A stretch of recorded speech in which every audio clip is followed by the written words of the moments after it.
I'm gonna do great. I'm gonna do great. I'm gonna do great. I'm gonna do great. What I just did there is an example and what I want to talk to you guys about today. It's called autosuggestion. And this may sound foreign to you guys, but it's really not, it's not that hard to understand. It's pretty simple. And shortly, autosuggestion is the programming of your mind through the repetition, I'm gonna do great, I'm gonna do great, I'm gonna do great, of a thought or idea, okay?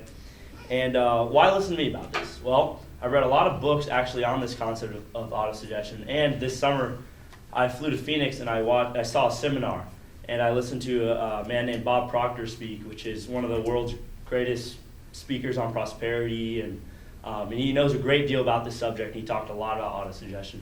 And also I've been carrying out thorough research, and through all this, I want to tell you guys about two things.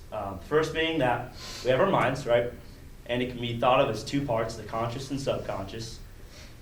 And the second part being that autosuggestion can be used with our minds to impact our lives and basically have you improve in anything you want. So without further ado, I'm going to begin talking about the mind. So there's two parts, like I said, conscious and subconscious. And this is basically from the ideas of Emily Coué. And he actually founded this idea of autosuggestion, right? And he says the conscious mind is the thing that is consciously commanding. It's like the gardener. It's going out there, it's planting the seeds, and your subconscious is the garden in which the seeds are planted, okay? And the subconscious is also, it's active without consciously thinking about it. And it houses all of our beliefs, habits, and emotions that have been built up over time.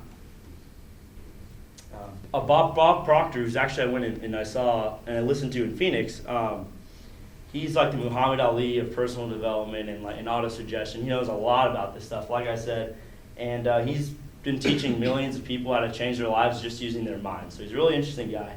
And he says that our conscious minds have the ability to accept information and reject it. And this makes sense, right?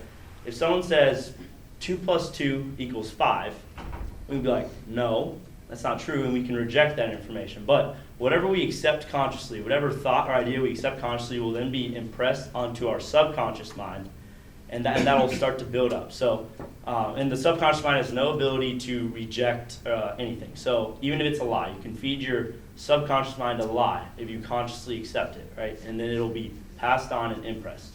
Okay, so to review, our subconscious stores all of our habits and beliefs and has no power to reject any information, but our subconscious acts as a barrier that can reject stuff.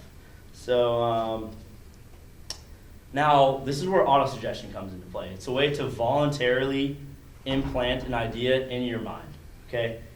And this idea stems from a man named Napoleon Hill, who was personally mentored by Andrew Carnegie, and he was one of the richest men in the whole entire world. I'm sure all of you know his name. One of the wealthiest men to ever live. Napoleon Hill was personally mentored by him. And Napoleon Hill basically, throughout all of his life, he came up with these laws of achievement. And one of these laws of achievement to achieve and have success is using autosuggestion. But he says a key thing about autosuggestion is to actually have faith in what you're saying. You can't just monotonely, I'm going to do great, I'm going to do, like you have to believe in what you're saying. You have to have a lot of faith in what you're saying, believe in the outcome, the end result.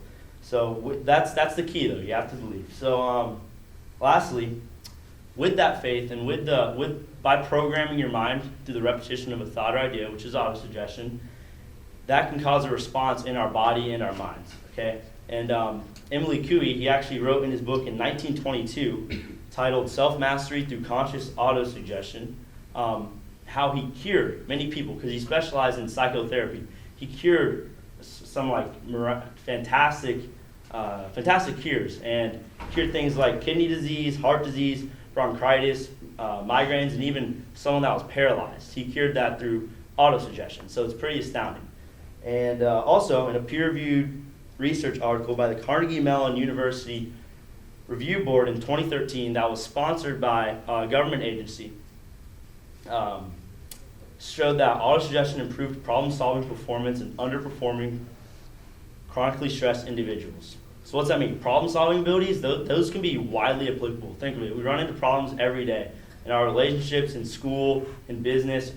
Problems are everywhere. We run into them every day. So increasing our problem-solving skills is really beneficial. Kind of wrap this up. That may have been a lot of information, but just remember this. Our mind can be thought as two parts, our conscious mind and our subconscious mind. My bad. And the subconscious mind accepts everything that is given to it, while our conscious mind acts as a barrier that can reject information. Autosuggestion can be used with our minds to kind of program our minds and help us in a variety of ways. Now, although you're probably thinking that autosuggestion is a pretty powerful thing, don't try to listen to Al Carey's catchy song on replay, I Believe I Can Fly, because you may trick yourself into thinking you can fly in that moment. Thank you.